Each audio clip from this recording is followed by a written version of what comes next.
The Lives of the Saints by Father Alban Butler, May 28th. Blessed Herculaneum of Piegaro. One of the most outstanding preachers of the 15th century was Blessed Herculano, a native of Piegaro in the province of Emilia. He entered the Franciscan friary of strict observance in Sarteno, where he temporarily led a life of prayer and retreat. After receiving priestly ordination, he was sent to preach and immediately displayed his extraordinary powers to win souls for God. Wherever he went, he spoke about the sufferings of our Lord with such eloquence that his audience often burst into tears. The example of his personal holiness inspired others to reform their lives. He was in Lucca to preach during Lent when the city was besieged by the Florentines.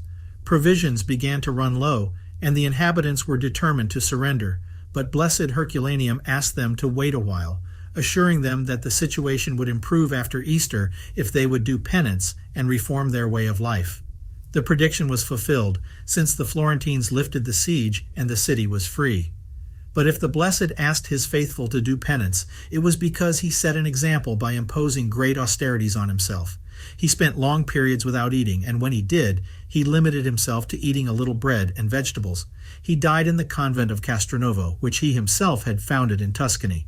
5 years after his death, his incorrupt corpse was discovered, although he had been buried in a damp place.